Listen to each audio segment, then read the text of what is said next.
From the Office of the Dean of the Graduate School, this is Grad Futures, conversations exploring graduate student futures and all things professional development. I'm your host, Helen Wainena, a new media fellow at the graduate school and a Ph.D. student in the Department of English at Princeton. Today, I'll be speaking with Dr. Ann Kirschner.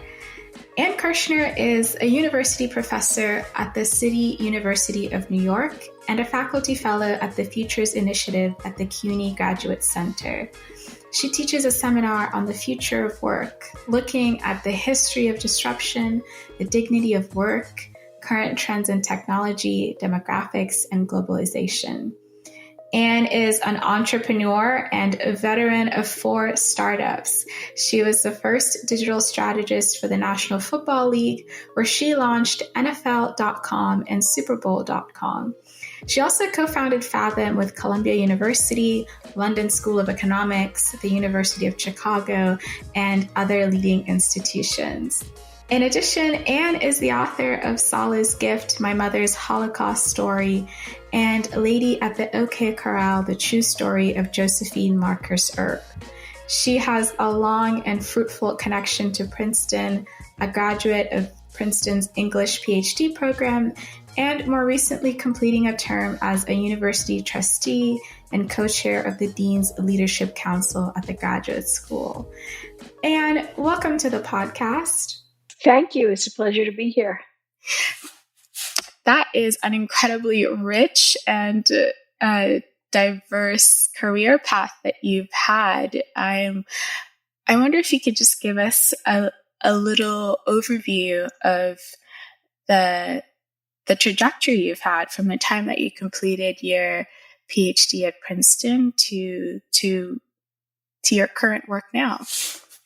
Thanks. It's only with the power of hindsight that I can see that that what ties all of it together is an interest in technologies and business models that transform content and commerce. And that meant an enormous interest in how education, for instance, would be transformed, how we work, how we entertain ourselves, how we shop, how we live. And from the time that I was at Princeton, I had an interest in the technologies. Not that I'm a trained technologist, I'm not, but I had an amateur's curiosity in how new gadgets and widgets and processes would work. It sounds like what you're saying is that hindsight is 2020. And so I'm wondering, finishing up your defense and beginning to look at professionalization or what you would imagine doing with your doctorate, what did you envision in that time? It doesn't sound like you envisioned this path. I certainly did not. I had a singular focus. The singular focus was I was going to be a professor of English literature and I was going to teach the Victorian novel. And I was going to turn my dissertation on orphans in Victorian fiction into a book. And I was going to get tenure and live on a college campus and live happily ever after. That was really that was as far as I went. What happened to me, which is what happens to all too many people who go into the humanities, is I hit a very, very cold job market that forced me to think about what my priorities were. And I had a few of them. One of them was geography. I wanted to live in the New York area. Another was personal. I had a husband whom I liked very much. I wanted to start a family, and I was close to my extended family. And when I realized that pursuing my dream would mean that I would have to put that dream in front of all of my other priorities, I made the decision that perhaps there were other things that I could do with a PhD in English. And so I set about trying to learn what some of those things might be. How did you begin to translate your work as a scholar and the skills that you gained as a scholar to other opportunities. What was that first job? How did you find it? I started doing, with no guidance, I started doing what I still tell students to do, which is to network. I started talking to people about their jobs and began refining my sense of what I found interesting. And what I quickly discovered was I had a hunger for the new. What were the new jobs? And that's another thing I tell job seekers. Don't go into, or you can, but I would advise looking for areas that are high growth and relatively new. When I left Princeton, no one had experience in cable television because it had just been invented. And so it was an industry, that part of the media industry was tolerant of, sort of carpetbaggers who came from other fields because nobody could claim to have the expertise. And once I met a few people who had PhDs in the humanities, not necessarily in English, but not in technical fields, who had made that transition, it gave me the confidence to think that even though I had no idea what that world might be, that maybe I could make the transition too. The actual catalyst was an ad in the New York Times back when, the New York Times had big ads that said, "Come join the wonderful world of cable television." It didn't even say what company was hiring. But it made clear that it was just looking for talent, and there was no specific job mentioned. But I answered the ad and got an interview, and then I was on my way. You asked about translating skills. There are, only by thinking of skills in the most general way can I describe the translation of skills. And the most general way, the most sort of abstract way, is that as a graduate student, or really just as a good student, you have learned how to learn. You have learned to conquer new things. You have learned to digest information and synthesize it and interpret it, and then communicate it or communicate a point of view about it. And that is the essential skill that will carry you from any field where you've completed a PhD, or really any field where you've been well educated, into another major transition. Oh, can you perhaps cast your mind back to the first couple of years working for the cable television company, and think of what you were doing? And did your time at Princeton and the skills of synthesizing, translating, researching play a part, a role, or how did they play a role into the work that you were doing there?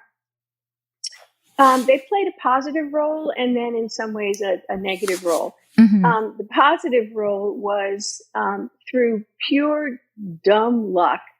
I had the perfect first job for someone who was transitioning from academics to industry. My job was to produce proposals for new cable television franchises.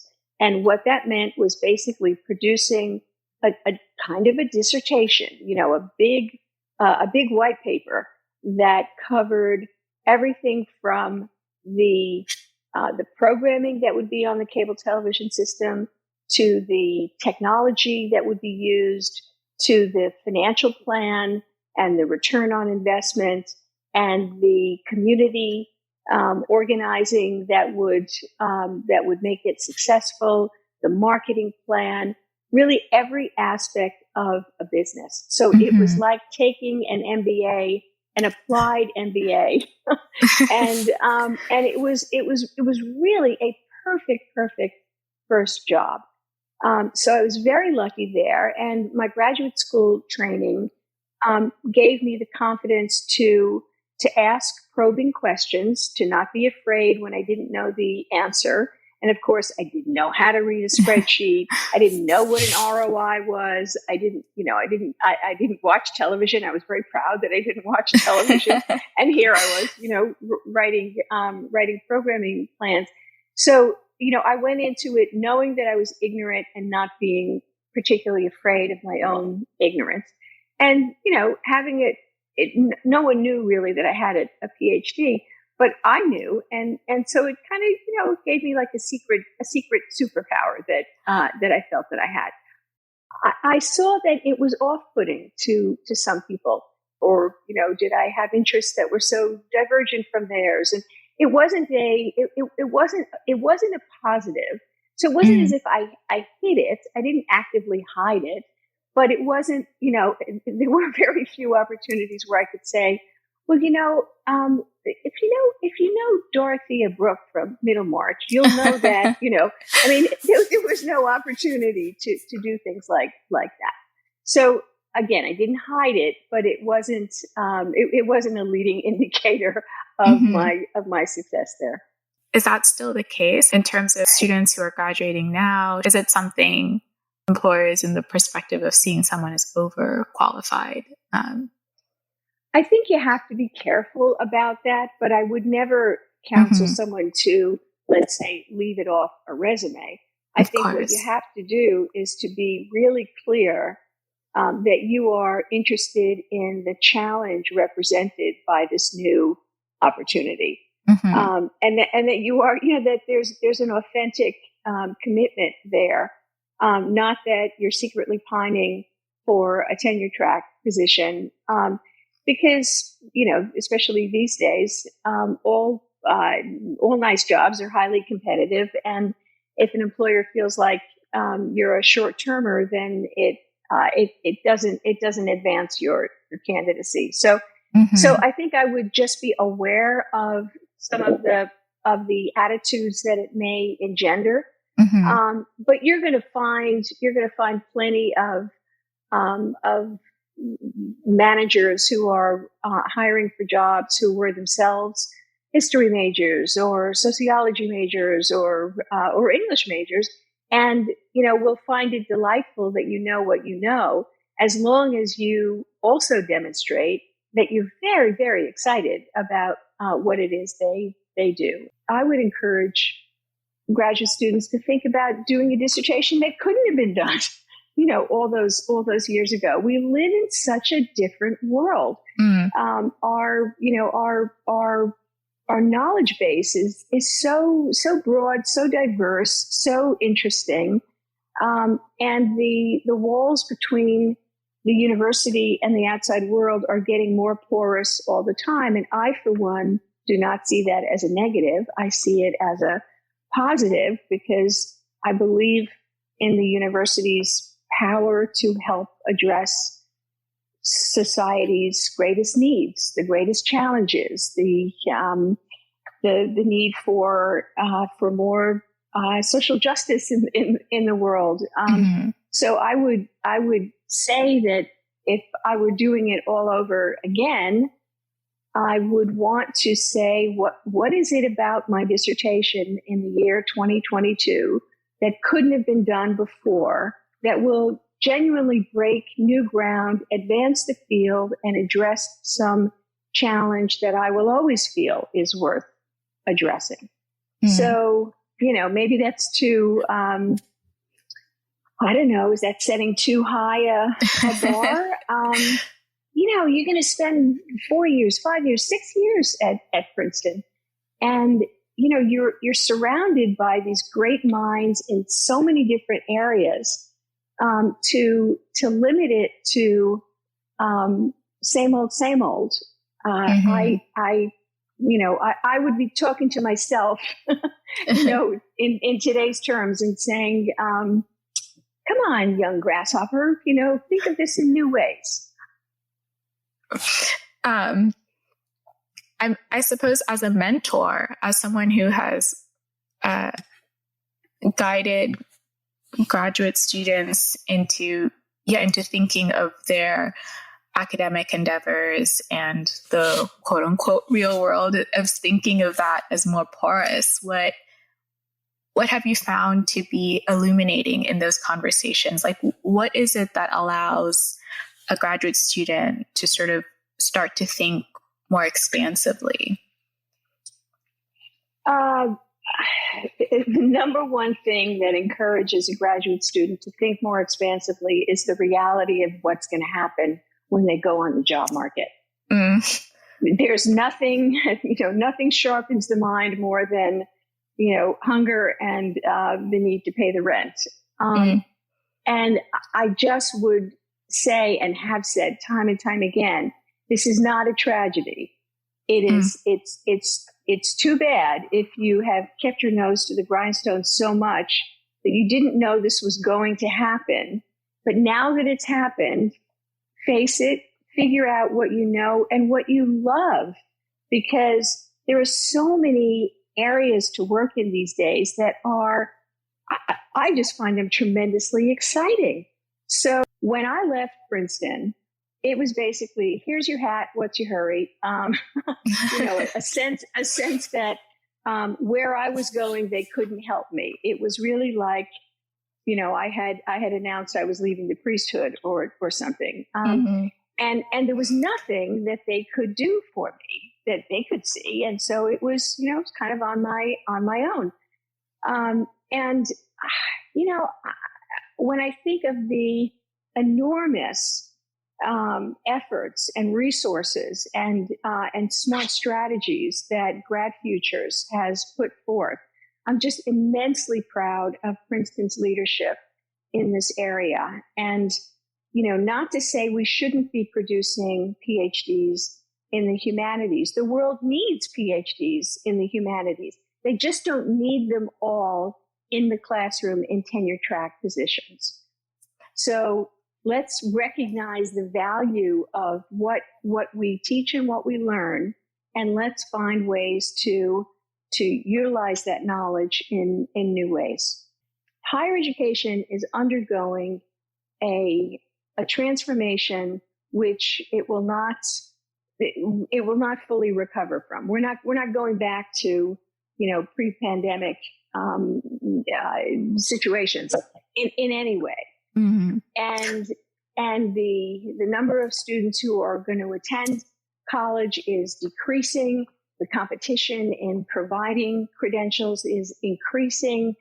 The life of adjuncts, which we've built our business model for higher education around, is to me just a tremendous shame and a dark blot on higher education. All of these things and the public concern about the value of higher education, all of these things are contributing to the changes that are coming. And so, if I were a graduate student now, I would be realistic. I would take great joy in what I'm doing.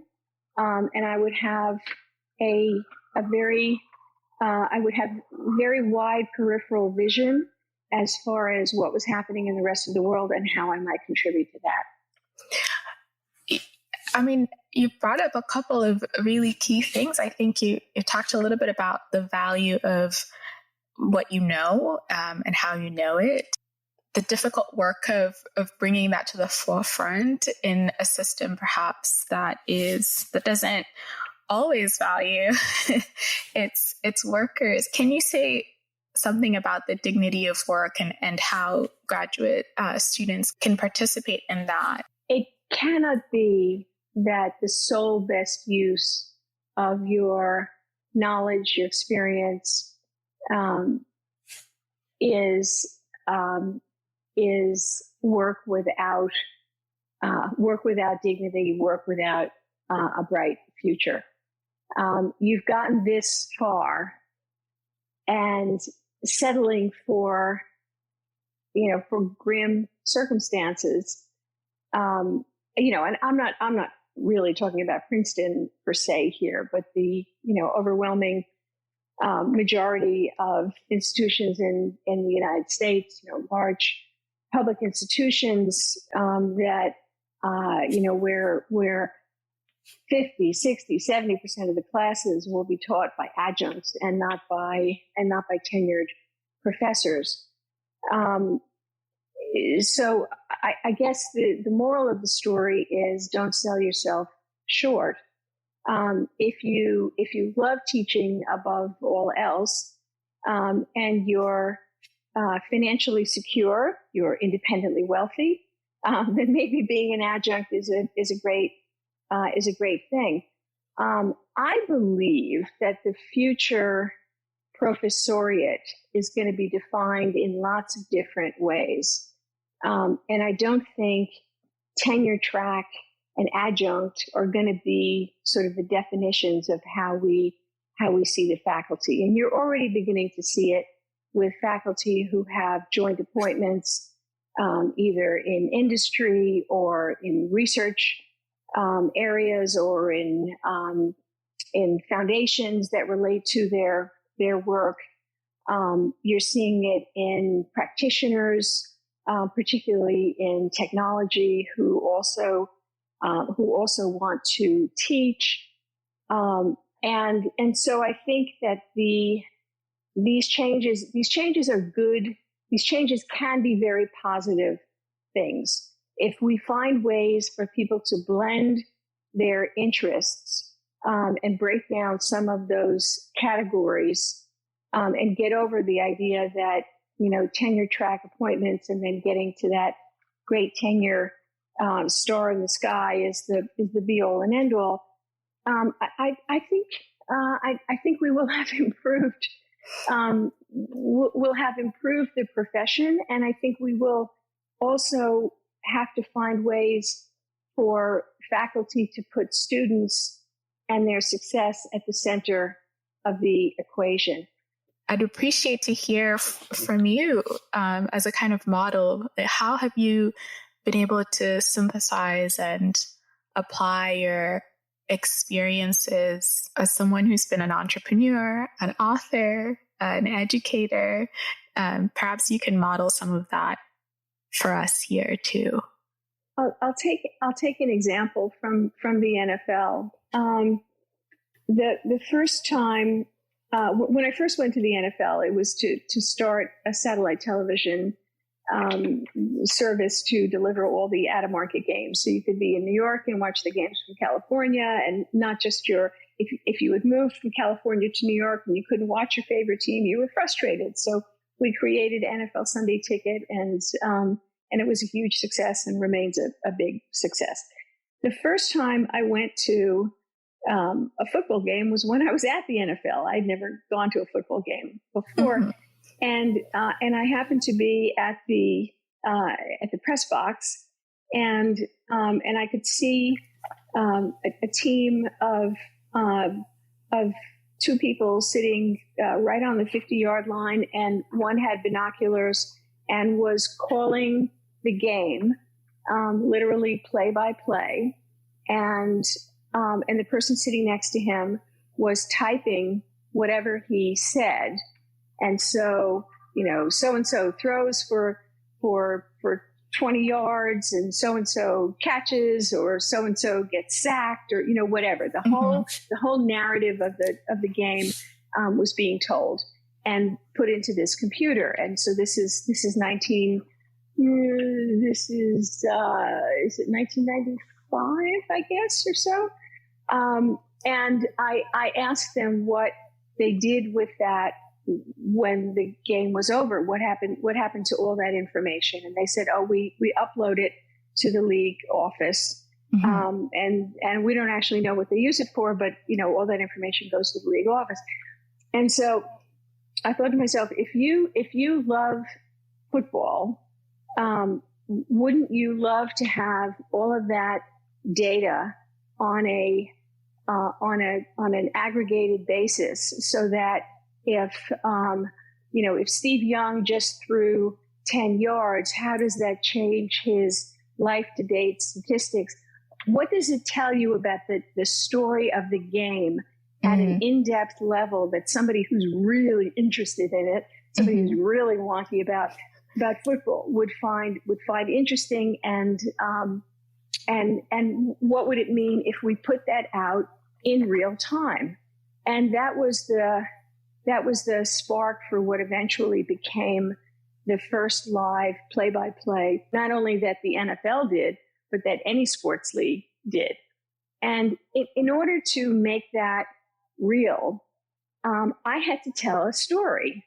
And the story I had to tell had to have a sense of who the audience was, who the heroes were going to be, how the information would be used, how we could describe what we were doing. And then, of course, there was all the operational stuff about how we would make it happen, which, is, I'm better at the strategy than I am at the operational side. But in this case, I really had to do both, and to find the technologist to whom I could communicate the story and then have them actually create what I had seen.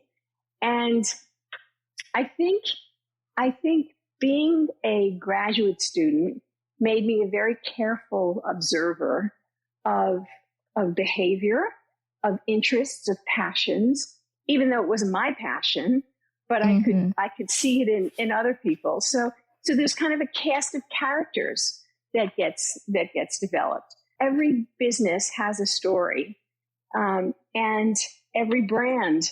That's what a brand is. It embodies a story and makes people feel in a certain way. And this was something that I think was made possible more because I could look at it in an analytical sort of way and figure out how to create a new narrative out of it. No, I think that's an incredible example of how to sort of synthesize, to bring to the forefront the value of the education that you've had in a I hesitate to say this because all of it is real world, but in a very real world situation. I'm wondering if I said all of the above to my dissertation advisor, he would probably lose his lunch. But anyway, I suppose I'm also thinking now of are the book projects that you've undertaken another example of this work of connection, and can you talk about the process of working on, say, Sala's Gift? Well, those are easy examples because as in my dream of being an academic, I dreamed of being a scholar and of writing books. And then when I left academics, I wrote articles from time to time, and I still write articles, but I didn't have any book projects. It just kind of wasn't relevant to what I was doing, and I didn't have anything I wanted to say. And then one day, out of the blue, my mother hands me a box of letters that she received while she was in Nazi camps for 5 years in 7 different camps, 350 letters and documents and photographs that she had kept secret for 50 years. And, when I got over the shock, because we knew nothing about my mother's life before she came to the United States, other than the fact that she was from Poland, and I knew what city she was from, and I knew her parents' names, but I really didn't know the names of her 10 other siblings. She was the youngest of 11. So this was an absolute earthquake in my life. And without thinking, oh, this is great, I'm going to write a book, I set about the work of organizing the letters, having them translated, putting them in a timeline, getting to know the people who wrote the letters, who were my mother's friends and family members, and who became, sort of voices in my head. And when the research was done, and I'd done, hundreds of hours of interviews, I realized there was a great story that I wanted to tell. And it was the story of the letters, and it was my mother's life. So, had I never written a dissertation, had I never, been as steeped in literature as I was, would I have had the skill set to do all that? No, I really don't think I would have. So, and the same is true of my second book, although the topic was so dramatically different. It was Josephine Marcus Earp, the Jewish wife of famed lawman and hero of the gunfight at the OK Corral, Wyatt Earp. But my graduate education definitely was the springboard for both books, and gave me the confidence and the skills to get them done. I would really like to hear how the experience of receiving those letters and working on Salah's gift especially shaped your understanding of labor and work and career. I have thought about that. What happened to my mother was the antithesis of, what I write and think about in the future of work, mm-hmm. which is all about how we think about the dignity and the power and the goodness of work in a future where technology is going to change many of those aspects. My mother was forced to work and was a slave for 5 years. And yet, she came out of it with, she didn't hate work. She hated being a slave, but she didn't hate work.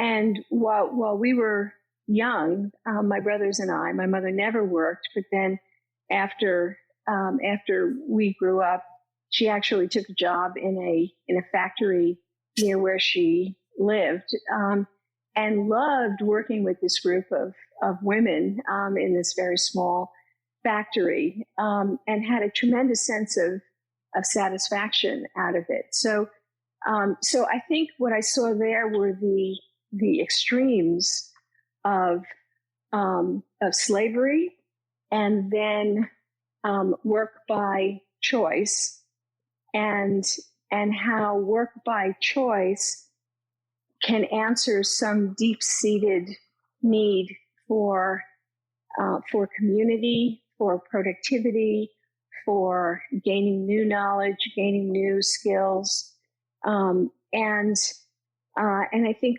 those are some of the elements that we most want in work. That's an incredible meditation on the value of work, or what work can do for us as living beings, and what it can mean for us as not just as a marker of our time, but as a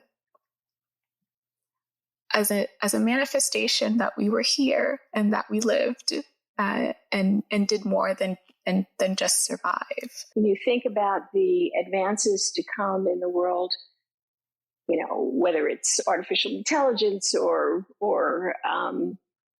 quantum computing or algorithmic developments, we want people in there who address those questions with deep thought. So the world doesn't need fewer deep thinkers. It needs more deep thinkers. And how do we lend that carefulness and that depth that we gain in graduate education to other arenas, and embrace the connection, not be repelled by it. And thank you so much for this conversation and for the journey that you've taken our listeners on. Thank you. Lovely to talk to you.